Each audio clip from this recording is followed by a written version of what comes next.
പ്രിയപ്പെട്ട മുഅ്മിനീങ്ങളെ, നമ്മളെല്ലാവരും വീടിൻ്റെ നട്ടെല്ല് എന്ന് വിശേഷിപ്പിക്കുന്ന ഒരു സ്ഥലമാണ് അടുക്കള. അടുക്കളയിലേക്ക് കയറുന്ന, ജോലിക്ക് വേണ്ടി കയറുന്ന, പാചകം ചെയ്യാൻ വേണ്ടി കയറുന്ന ഓരോ ഉമ്മച്ചിമാരും അവർ എന്തായാലും അവരുടെ നാവിൽ നിന്ന് വരേണ്ട അള്ളാഹുവിൻ്റെ സുന്ദരമായ ഒരു ഇസ്മുണ്ട്.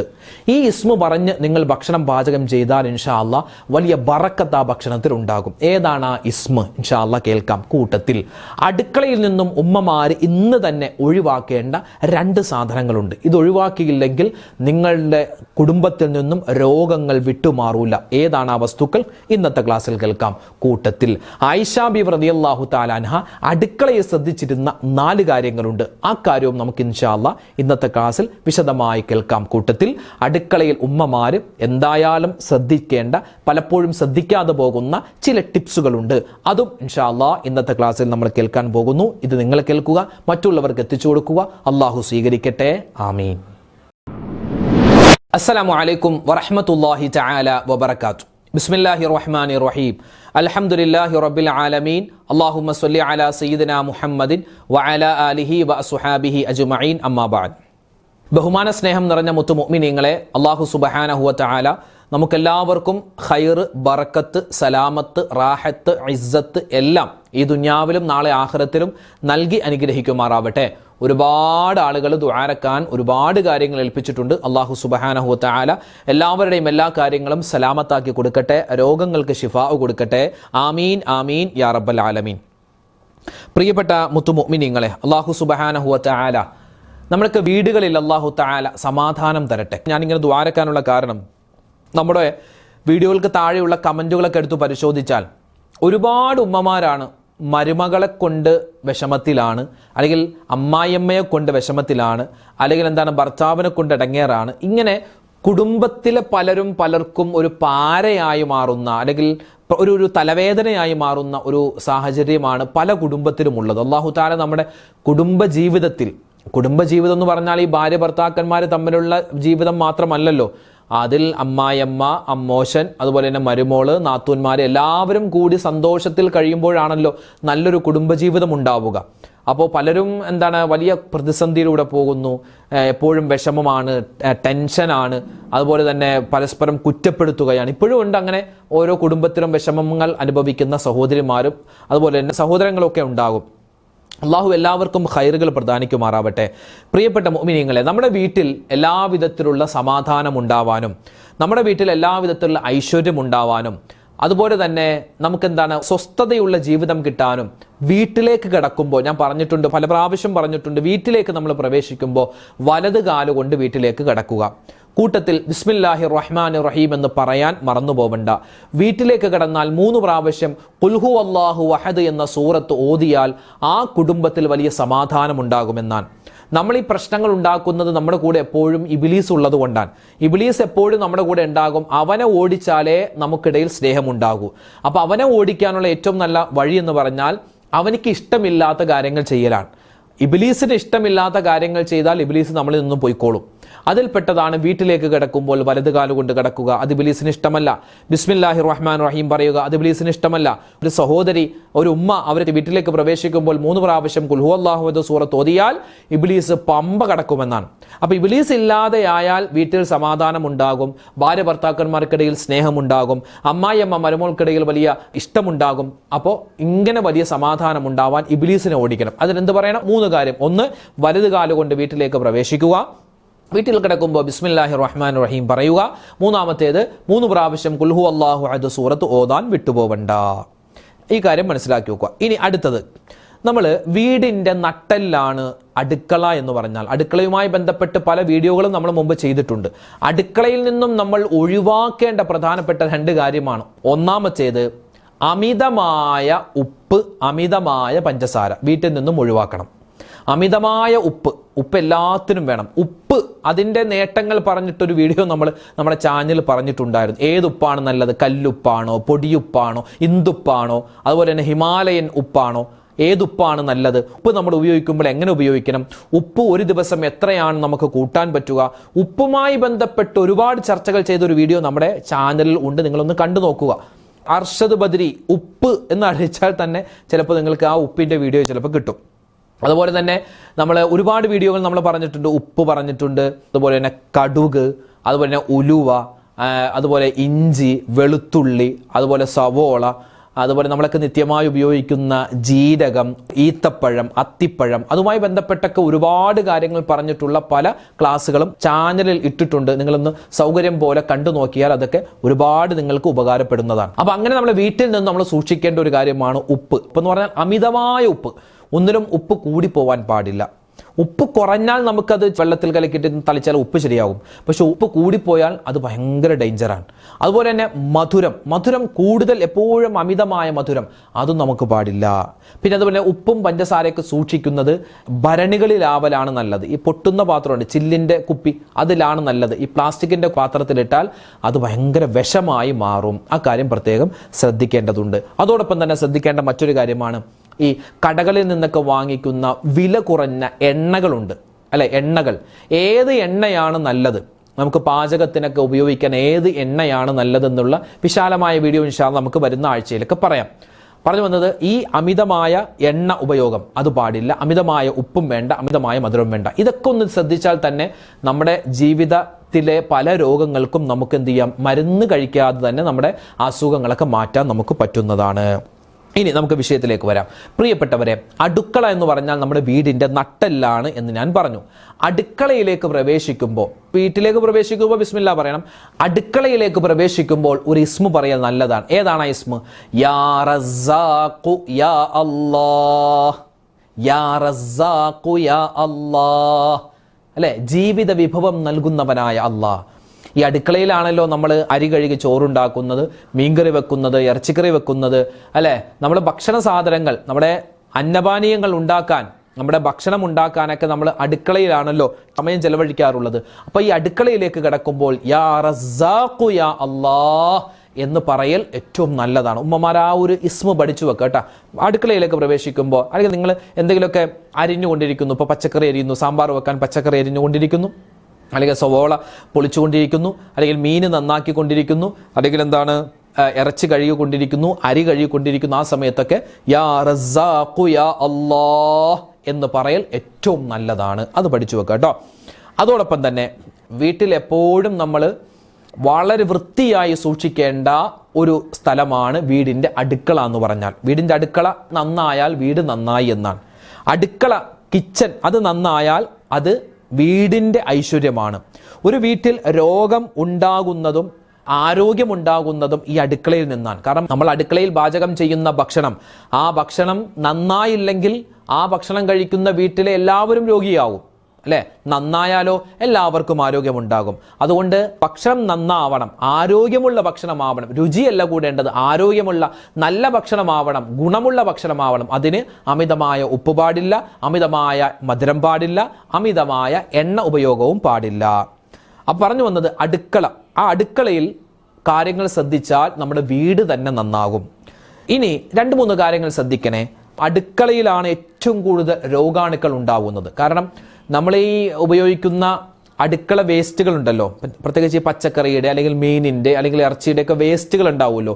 ഈ വേസ്റ്റുകൾ കുന്നുകൂടി കിടന്നാൽ, അല്ലെങ്കിൽ അത് വൃത്തിയാക്കാതെ ഇരുന്നാൽ അവിടെ ഒരുപാട് ബാക്ടീരിയകളും ഒരുപാട് രോഗാണുക്കളും ഉണ്ടാകും. പ്രത്യേകിച്ച് നമ്മൾ പാത്രം കഴുകുന്ന സിങ്ക് ഉണ്ടല്ലോ, സിങ്ക് എന്ന് പറയില്ലേ, പാത്രം കഴുകുന്ന സിങ്ക്, അത് നമ്മൾ പാത്രം കഴുകി കഴിഞ്ഞാൽ അവിടെ ഒന്ന് കഴുകൽ നല്ലതാണ്. നിങ്ങൾ ചെയ്യുന്നതാണ് കേട്ടോ ഇതൊക്കെ, എന്നാലൊന്ന് ഓർമ്മപ്പെടുത്തിയെന്ന് മാത്രം. അവിടെ ഈ നമുക്ക് കടകളിൽ നിന്നൊക്കെ ഈ അണുക്കളെ കൊല്ലുന്ന ഡെറ്റോളോ അല്ലെങ്കിൽ അതുപോലെ നല്ല മണമുള്ള എന്നാൽ അണുക്കൾ ചത്തുപോകുന്ന ചില മരുന്നുകളൊക്കെ കിട്ടും. അതൊക്കെ ഒന്ന് ഉപയോഗിച്ചിട്ട് കഴുകൽ ഏറ്റവും നല്ലതാണ്.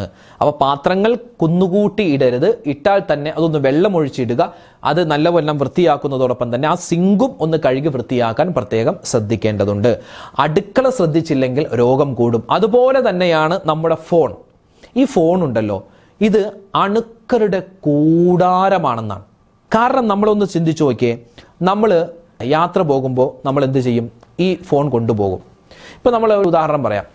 നമ്മളൊന്ന് രാവിലെ കുളിച്ചൊരുങ്ങി നല്ല വസ്ത്രമൊക്കെ ഇട്ട് നല്ല ഉടുപ്പൊക്കെ ഇട്ടിട്ട് നമ്മളൊന്ന് മാർക്കറ്റിലേക്ക് പോയി, നമ്മുടെ ടൗണിലേക്ക് പോയി. കുറച്ച് പർച്ചേസിംഗ് ഒക്കെ ഉണ്ടായും, കുറച്ച് കടകളിലൊക്കെ കയറി സാധനങ്ങൾ വാങ്ങിച്ച് നമ്മൾ തിരിച്ചു വന്നിട്ട് ഒരു വെളുത്ത തുണി, ഒരു നല്ല തുണി എടുത്തിട്ട് നമ്മൾ ഈ ചെറു വിരലിൽ വെച്ചിട്ട് നമ്മുടെ മൂക്കിൻ്റെ ദ്വാരമുണ്ടല്ലോ, 2 മൂക്കിൻ്റെ ദ്വാരം, അവിടെ വെറുതെ ഇങ്ങനെ നമ്മളൊന്ന് ഇങ്ങനെ എടുത്തു നോക്കിയാൽ നമുക്ക് എന്ത് കാണാൻ പറ്റും? കറുത്ത പൊടിപടലങ്ങൾ കാണാൻ പറ്റും. അതായത് അന്തരീക്ഷത്തിലുള്ള ഒരുപാട് പൊടിയും അതുപോലെ തന്നെ അഴുക്കുകളും ഈ ബസ്സും കാറും ബൈക്കും ഒക്കെ പോകുമ്പോൾ അതിൻ്റെ പുകയുണ്ടല്ലോ, ആ പുകയും എല്ലാം നമ്മളിങ്ങനെ ശ്വസിച്ചിട്ട് അത് എവിടെ വരും? നമ്മുടെ ഈ മൂക്കിൻ്റെ ഈ ദ്വാരത്തിൽ വന്നിരിക്കും. അത് നമ്മളൊന്ന് വെളുത്ത തുണി കൊണ്ട് നമ്മളിങ്ങനെ എടുത്താൽ നമുക്ക് അതിൽ ഒരുപാട് അഴുക്കുകൾ കാണാൻ പറ്റും.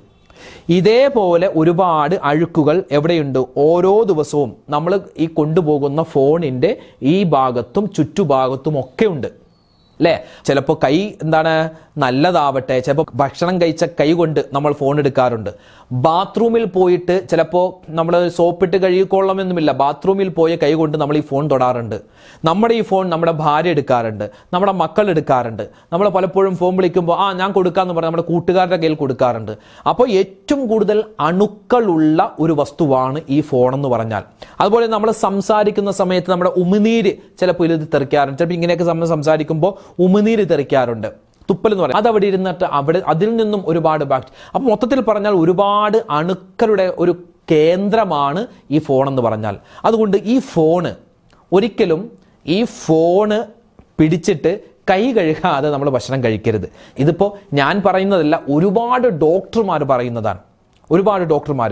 അതുപോലെ തന്നെ ശ്രദ്ധിക്കേണ്ട മറ്റൊരു കാര്യമാണ് നമ്മുടെ ഈ വെള്ളം കുടിക്കുന്ന കുപ്പിയില്ലേ, ഈ വെള്ളം കുടിക്കുന്ന കുപ്പിയുടെ ഈ അടപ്പിൻ്റെ ഉള്ള്, ഈ ഭാഗമുണ്ട്, ഈ അടപ്പിൻ്റെ ഉള്ള്, ഇതും പലപ്പോഴും നമ്മൾ കുപ്പി ഇങ്ങനെ വെള്ളം എടുത്തിട്ട് ഇങ്ങനെ കുലുക്കി കഴുകാറുണ്ട്. പക്ഷേ ഈ അടപ്പ് നമ്മൾ സ്പെഷ്യലായിട്ട് കഴുകാറില്ല.